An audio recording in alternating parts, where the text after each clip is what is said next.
So it turns out I'm not that great at making daily updates. Hi, I'm Cori, and this is Cori's Reads. Today I'll be doing an update about Booktube-a-thon. I can't really call it a day anything update because I haven't been doing daily updates. The reason I haven't been so good at making updates is I've been on vacation and I've gotten very sunburnt and I've been away from my books. Shh, I'm here now. It's alright. I'm glad to be back home, and here is what I've read since I've been gone. So after my last video was filmed, I finished Vicious by V.E. Schwab. This book was incredible. I loved it. I thought it was high fantasy, but it wasn't. It was more of an urban fantasy, and it was really good. I'll go into more about why I liked it and what it was about in my wrap-up. Next, I read Miss Peregrine's Home for Peculiar Children by Ransom Riggs. This book was not what I expected it to be. This book is more of an urban fantasy, maybe paranormal. I can't tell the difference. I don't know. But it was really good, and I enjoyed pretty much all of the characters, and I'm excited to read the second one. This one did take me a little bit longer, so I might hold off reading the second one until after the Booktube-a-thon. Next, I read The Unbecoming of Dyer by Michelle Hodkin. This book, man. Oh, it was so good. I started reading it the night I finished Miss Peregrine's Home for Peculiar Children. I'm like, I'm gonna read like 20 pages. I read like 150.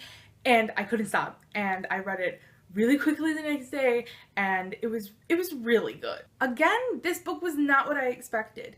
It is a paranormal book, which I didn't know. I thought it was just a contemporary, a dark contemporary maybe, but I loved this book because I didn't know what was going on. I didn't know if Mara was crazy or if she wasn't, or if what was going on was real or not, because she didn't know.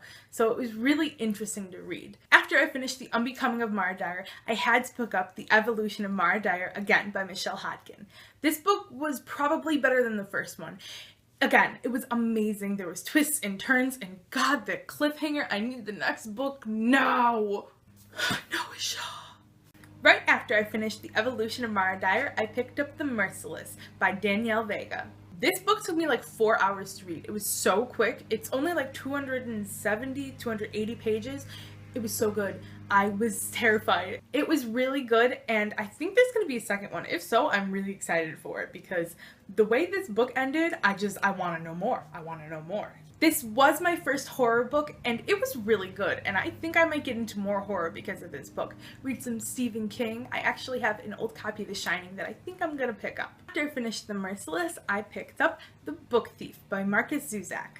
I've just started this book and I'm only about 20 pages in, and I know Death is the narrator, so it's very interesting. I'm really interested to see it. I just met the main character and just found out her name, so I'm really excited to get through this book. I know everybody loves it, and everybody I talk to has read it, even people who aren't that into books, so I needed to get to it.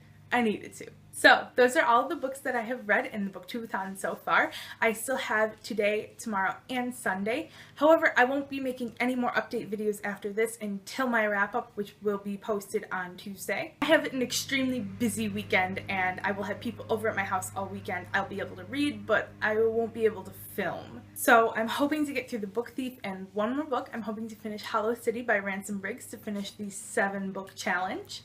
That's all from me.